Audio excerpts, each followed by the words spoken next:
Our goal for today is to install this TrailTech Vapor digital display on our 2021 Honda CRF125FB.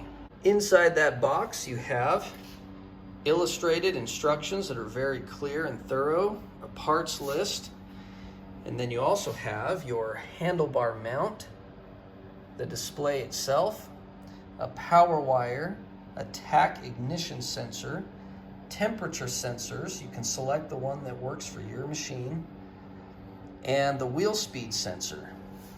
And then they also include a couple other little goodies.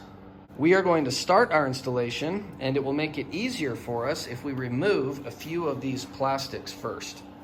Plastics are now out of the way, and that means we are ready to proceed to the next step of the installation. First, we've chosen to install the tach ignition sensor right here on the coil wire.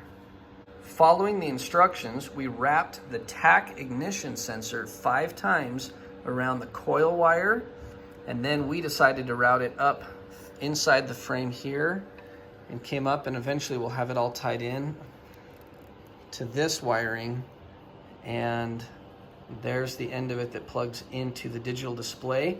And we did shorten it. The instructions say that you can shorten it, and we removed several feet of additional wire off of it. Next, we are going to install the temperature sensor at the spark plug. This is the first time the factory original spark plug has been removed and inspected, and that's how it looks after almost a full year, 10 months of play. This sensor replaces the crush washer on the spark plug, and now we're going to install it. I've got my buddy David over here now helping me, and he's good with electrical, and he's going to help us tap into power using the supplied power wire.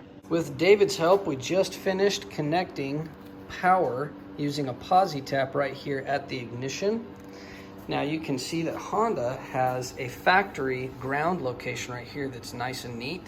So we ran the ground wire to here, and we had to supply some of our own parts here to make it happen. But now it's in a factory location, and then I followed factory wiring through there, and you'll see that it comes out on this side. There's the wire right here. So then I followed factory wiring. I still need to clean it up just a little bit, and then it comes up through here, and then of course our positive is right here.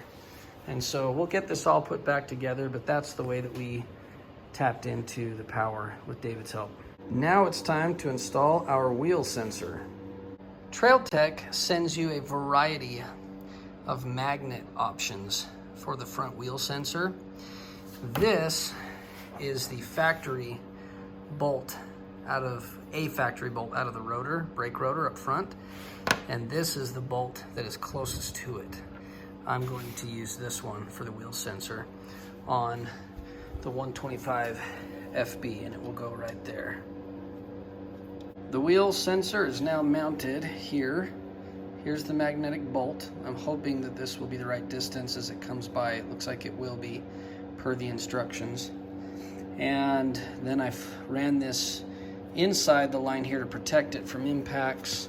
I've got it zip tied here, here, here, which I'll point out is below the suspension travel through this loop, so it won't be striking against this. And then it's running back behind it, and then I've got it zip tied here, and then again here, and then I'm going to have this wire go over the number plate down and then into the unit. Now it's time to mount the digital display itself. One of the supplied bar mounts is the right diameter for the factory handlebar, and I'm going to push this back into position. I'll show you in a few minutes, and mount this up there, and I think it will turn out nice, and it will leave clearance for the key, but I will not be able to see my low fuel indicator. That's one downside here unless I was to relocate that, but I'm not going to worry about that now. So this is getting exciting. It looks like things are working the way they should. I'm getting wiring buttoned up and organized.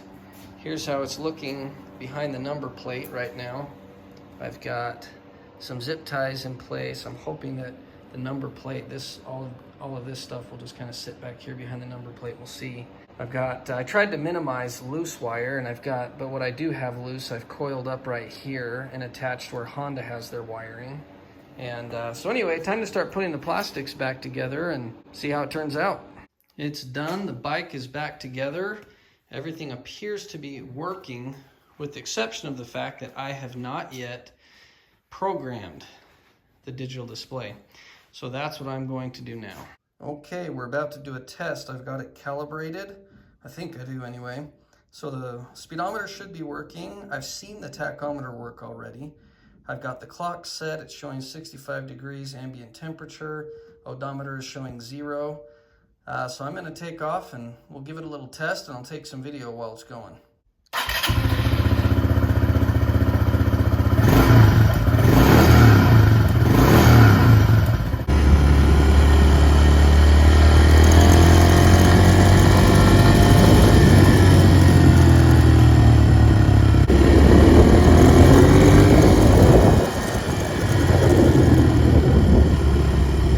I just got back from my first ride with the TrailTech Vapor installed, and it seems to be working exactly as it should. It's kind of chilly outside, as you can see, 52 degrees. I just pulled in. It looks like I've put about 5 miles on it while I was out there goofing around. It is 5:05 according to my phone, and the speedometer seemed to be working great. It was a lot of fun to be riding around and seeing what speeds I'm riding at in each gear. You know, I've always had a guess, but it's fun to know. So I'm excited for the coming adventures with the TrailTech Vapor installed. It's a very nice product. As we've mentioned before, if you own a Honda CRF125F or FB, or you think you might own one someday, we invite you to follow our video series on this bike as we maintain it and ride it and upgrade it. Thanks for watching.